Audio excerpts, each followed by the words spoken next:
It's Taylor Fortune with your psychic forecast for the moon in Leo. All right, guys, moon in Leo. This gives us confidence, all right? This gives us this feeling of dominance, expression, theatricality. The world stage is the domain of the Leo. Also, I am a Leo too. I'm not a Leo moon, I'm a Leo sun, I'm a Scorpio moon. But this also makes us feel pleasurable, flirtatious energy, enjoyment of life. You know, Leos just really like to get out there and feel everything. It's also a sign of leadership as much as it is sexuality. It's really just lion energy. It's that, you know, drive to move forward, but not in that sense of Aries where it's about, you know, controlling other people. Leos just lead by example, okay? And other people just follow their lead because they are that much of light bearers. They're charismatic, they're strong, shining energy. So the energy here for today for the moon in Leo. Okay, 8 of water. 8 of Cups, not a card everybody wants to get when it comes to love readings, but there are things here that we do need to step away from. That's what this card is telling us. This departure is not permanent, okay? This is not divorce, this is not breaking up, this is merely stepping away, letting cooler heads prevail, or allowing the seeds or the foundation to germinate or to grow over time as we live and let things do their own work, okay? This is trying to remove our influence from a situation and just allow everything to fall into place. I often tell people, if you get this card in a relationship with somebody that has gone south, maybe give it a week or so of not reaching out to that person, okay? Especially if you two got into some big explosive fight. Let some time pass, let cooler heads prevail, let the water still again. Remember, this card is subtitled Still Water, or Still Water is plural. If it comes into focus, there it is, Still Waters. So, with that Leo leadership energy, make sure there's room for the emotions to just still themselves, to focus, to reach that harmonious, tranquil place. Also some interesting energy here. We have Mercury in Aries squaring Pluto in Capricorn.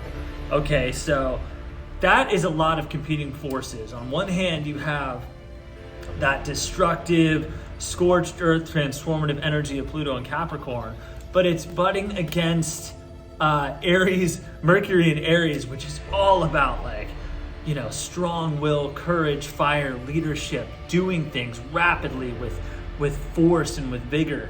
So right now may not be the best time to make a huge, massive change on the material plane. Allow this energy to pass before you completely uproot your life and, you know, decide that you no longer want to live whatever journey or path that you're on, and instead you want to go somewhere else entirely. Now's not the best time. Just wait a couple days, because the energy for that, okay, exactly, the High Priestess. This is about going within, connecting to your deep, divine, intuitive center. This is opening up the Akashic records, or maybe having somebody give you an Akashic reading, okay? The Akashic records are the records of all that is, all that ever has been, and all that ever will be. It is the library and record of human consciousness from the beginning through the end of time, okay? So how we access that is we cross the abyss of Dot into the realm of the subconscious, or into the underworld, which the High Priestess represents our conduit, our guide for traveling such a perilous journey. Now we need her and her third eye chakra vision to help us process this information, because it can be a bit overwhelming, like looking into the eyes of God or something. I think of Raiders of the Lost Ark, you know, thunder, fire, lightning, the wrath of God. You know, that is what is emitted from this energy if it's not filtered through the proper channel. So guys, that's all to say, this is a time for going within to your spiritual center and getting back in touch with your higher consciousness, your higher state of being. Also, we have another square here. We have the moon in Leo squaring Uranus in Taurus, okay? Really eccentric, capricious energy. We can be irritable, headstrong. Taurus are always stubborn. But there's also with that Uranus and Taurus energy, there's that sensuality there, there's that quirkiness. There is a kind of kinky sexuality happening here. You know, the Aquarians, I always say, are kind of the freaks of the zodiac, and this placement is no exception to that. So let's see. We have, for the energy of the moon squaring Uranus, we have, oh my God, once again, the High Priestess, all right? The High Priestess. So go within, guys.